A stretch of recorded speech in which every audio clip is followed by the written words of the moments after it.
선천 역사를 매듭짓는 상씨름. 상씨름의 초판 싸움, 한국전쟁. 총각판 씨름의 결과 바둑판은 다시 조선의 차지가 되었습니다.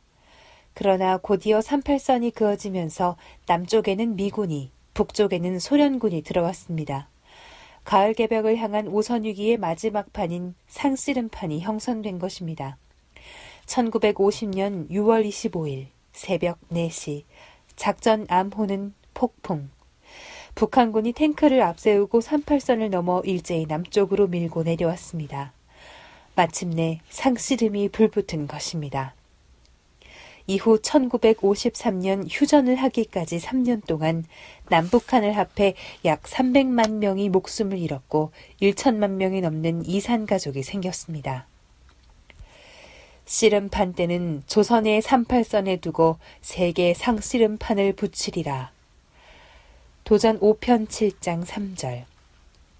과연 상제님의 이 말씀대로 동북아의 한 구석, 한반도에서 벌어진 전쟁에 무려 16개 나라의 군대가 개입하여 한국전쟁은 세계전쟁이 되었습니다.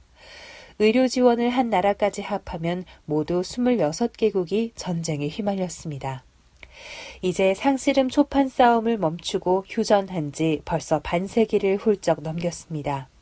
그동안 남과 북은 잡았던 삿발을 놓고 각기 군사력과 경제력을 길러왔습니다. 그러면 60년 동안이나 지속되고 있는 이 기나긴 씨름의 끝은 과연 어디일까요? 씨름판에 속아나가면 판을 걷게 되리라. 원래 씨름판에서는 천하장사를 가리기 직전에 소를 끌고 들어와 모래판 주위를 한 바퀴 돌면서 분위기를 북돋아줍니다. 최후의 승자가 상품으로 타갈 소가 등장하는 것은 마지막 결전이 임박했음을 알리는 신호탄입니다. 그런데 남북 상씨름판에 실제로 소가 나가는 놀라운 사건이 일어났습니다. 누구도 예상치 못했던 일이었습니다. 1998년 6월 16일 고 정주영 현대그룹 명예회장이 서해 바닷가 서산 농장에서 키운 소 500마리에 통일소란 이름을 붙여서 돌연 휴전선을 넘어 북으로 몰고 간 것입니다. 상제님께서는 공사로서 이미 이렇게 말씀하신 바 있습니다. 만국 재판소를 조선에 두노니 씨름판에 소가 나가면 판을 걷게 되리라. 도전 5편 7장 4절. 이 말씀은 소가 나가는 것이 1차 세계대전을 비롯하여 지난 100년 동안 세 차례에 걸쳐 일어난 대전쟁의 역사에 마침표를 찍는 출발점이 된다는 것입니다. 즉, 남과 북이 그동안 각자 힘을 기르기 위해 놓았던 삿발을 다시 잡기 시작한다는 것을 의미합니다. 휴전에서 다시 전시 상태로 돌입한다는 뜻입니다. 그리고 판을 걷게 된다는 것은 작게는 60년 분단 상황이 종식된다는 것이요. 크게는 선천 봄여름의 상극 질서가 종결된다는 것입니다. 상씨름판에 소가 나간 이 사건은 상제님께서 일꾼들에게 다음과 같은 비상경계령을 내려주신 역사적인 일입니다. 소가 나간 그날부터 가을 개벽을 마음에 깊이 새기고 긴장을 늦추지 말라. 전쟁 상황에서 살고 있다는 성성하게 깨어진 심정으로 일하라. 실제 전쟁 상황에 종군하는 상씨름꾼의 절박한 마음으로 상생의 대도를 널리 전해 천하 창생을 많이 살려라. 이 비상경계령은 상제님의 일꾼들만이 아니라 지구촌의 정치, 경제, 종교, 군사, 문화 등 모든 분야에서 일하는 사람들에게도 적용되는 것입니다. 실제로 상씨름판에 소가 나간 이후로 지구촌의 대세는 가을 개벽을 향한 위기 상황으로 더욱 조여들어가고 있습니다.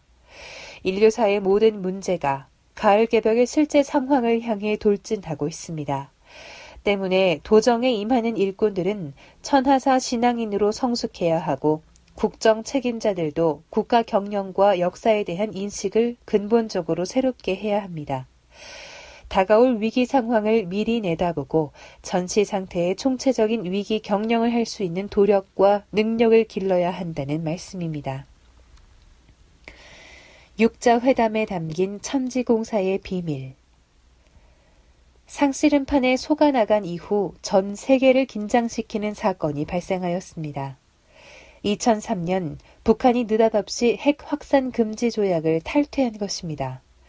한반도에는 전쟁 기운이 감돌았고 북핵 문제가 국제사회의 주요 쟁점으로 떠올랐습니다. 그해 8월 한국 정부와 국제사회의 노력 끝에 북한의 핵무기 개발을 막기 위한 육자 회담이 시작되었습니다. 바둑판을 둘러싼 신선은 원래 5인데 육자가 된 것은 바둑판의 주인이 둘로 나뉘었기 때문입니다. 미, 일, 중, 러 4대 강국과 바둑판의 주인인 남한과 북한 이렇게 해서 육자가 된 것입니다. 이 육자 회담으로 100여 년 전에 상제님께서 철혈하신 화둔도수가 마침내 인간 역사 속에 실현되고 있습니다. 화둔이란 불을 묻는다는 의미입니다. 여기서 불은 물리적인 전쟁 무기뿐만 아니라 저주, 보복, 원한 같은 선천상극의 모든 불덩어리까지 포함합니다. 이러한 불을 묻는 상징적인 사건이 바로 북한 핵을 묻는 것입니다. 만일 한반도에서 핵 전쟁이 일어난다면 한민족은 괴멸하고 말 것입니다. 나아가 전 세계로 전쟁이 비화되어 인류가 멸망지경에 이르게 될 것입니다. 천지에 변산처럼 커다란 불덩이가 있으니 그 불덩이가 나타나 구르면 너희들이 어떻게 살겠느냐 하시며 수식 남방매화가라 글을 쓰시니라. 도전 5편 227장 4절에서 5절. 화둔도수가 성사되어 북한 핵이 제거되는 것은 세계 전쟁의 위험성을 없애는 열쇠가 될 것입니다.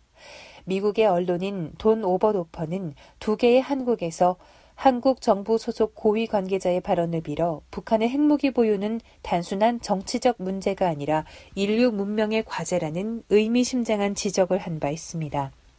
한반도 비핵화는 인류의 상생 시대를 여는 세계 평화의 관문인 것입니다. 육자회담은 앞으로 갖은 우여곡절과 파란만장한 과정을 거칠 것입니다. 북핵 문제는 세계 정치 질서를 이끄는 구심점이며 태풍의 눈이기 때문입니다. 상씨름이 넘어간다. 1908년 10월 상제님께서 세계를 한 집안으로 만드는 대공사인 세계일가 통일정권 공사를 보시며 천지를 뒤흔드는 큰 음성으로 이렇게 외치셨습니다. 상씨름이 넘어간다. 도전 5편 325장 9절. 여기서 넘어간다는 말씀의 뜻이 무엇일까요?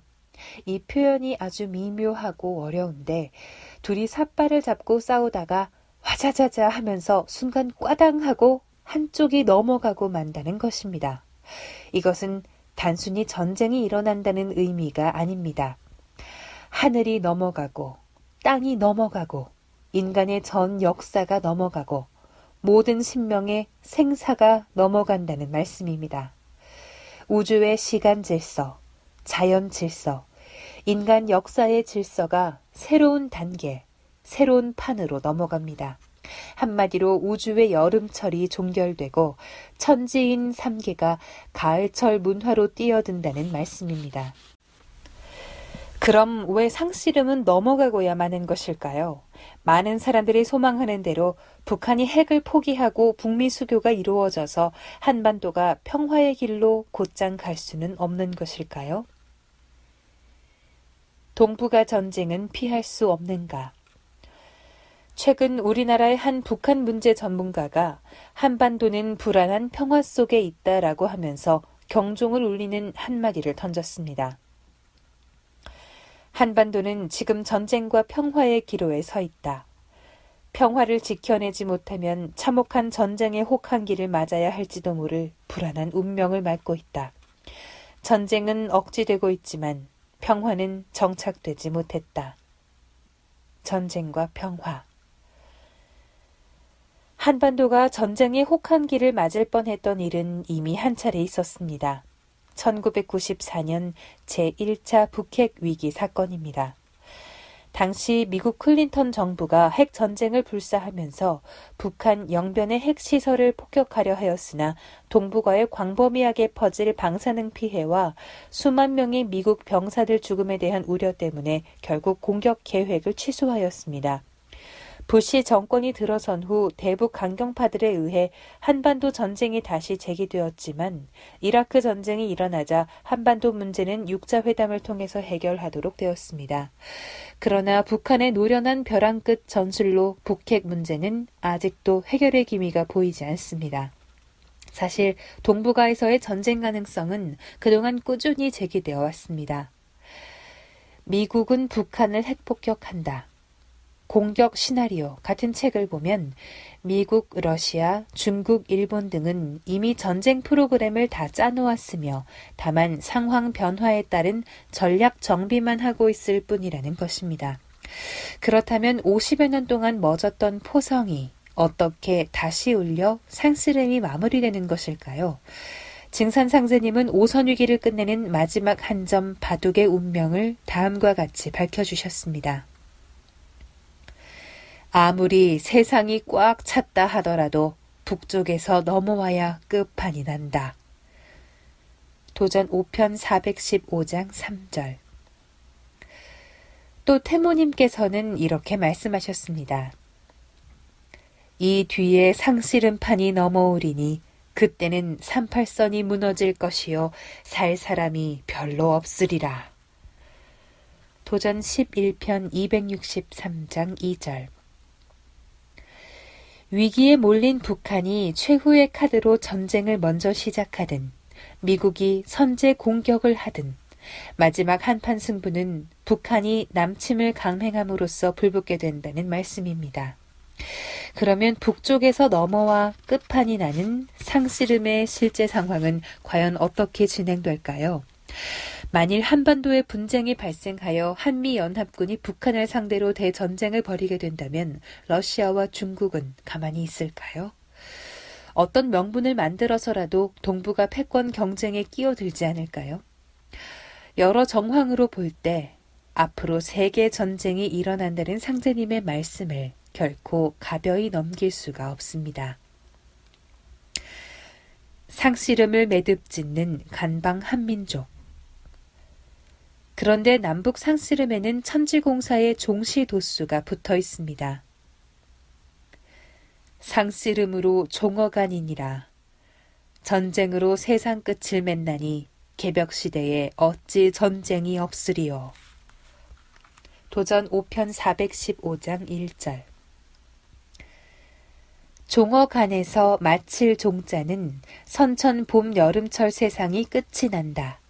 상극으로 점철된 선천 역사가 막을 내린다는 의미입니다. 그래서 종어간이란 선천 세상이 문을 닫는 역사적 사건이 바로 간방 땅, 한반도를 무대로 하여 전개된다는 것입니다. 그러니까 상씨름으로 종어간이니라는 말씀은 간방 땅에서 상씨름판의 마지막 한판 승부가 전개되면서 선천 세상을 끝마무리 짓는다는 하나님의 선언인 것입니다. 간방 땅, 즉 지구촌의 동북방 한반도 땅에서 지금까지의 인류 역사가 종결되고 가을철 새 역사가 출발을 합니다. 지금 지구촌 곳곳에서는 민족 간, 나라 간의 갈등과 충돌이 더욱 복잡하고 거세어지고 있습니다. 상제님께서는 나의 도수는 밖에서 안으로 우겨두는 도수이니 천하대세를 잘 살피도록 하라라고 하셨습니다. 전 세계의 변혁 기운이 우겨들어와 결국 한반도에서 터진다는 말씀입니다. 여기서 우리는 크나큰 시련을 극복하고 인류의 새 시대, 새 역사를 열어야 하는 한민족의 과업에 대해 숭고한 사명감을 느끼게 됩니다. 마지막 남북 상씨름 전쟁의 폭풍 속에서 인류를 건져 새 역사를 여는 한민족. 이것이 간방 한민족이 안고 있는 피할 수 없는 숙명인 것입니다. 상씨름은 선천 역사를 문닫는 천지전쟁. 천지개벽시대에 어찌 전쟁이 없으리요. 앞으로 천지전쟁이 있느니라. 도전 5편 202장 3절. 이 말씀과 같이 간방 땅에서 마지막 승부를 겨루는 남북 상씨름은 하늘과 땅 차원에서 벌어지는 거대한 규모의 전쟁입니다. 동서양의 강대국들이 맞대결을 하게 되는 세계전쟁이요. 천지의 상극질서를 신천지 상생질서로 전환시켜 천지의 운명을 바꾸는 천지개벽 전쟁입니다. 땅 위에 사는 인간만이 아니라 하늘의 신명들까지 다 동원되어 싸우는 큰 전쟁으로서 하나님이 직접 개입하시는 전쟁입니다. 그런데 이 전쟁은 오래 지속될 수가 없습니다. 오래 끌면 살아남을 자가 없기 때문입니다. 그래서 증산상제님께서 선천 최후의 전쟁을 조기에 종식시키는 구원의 손길을 준비해 두셨습니다. 그 손길의 정체는 제6장에서 밝힐 것입니다.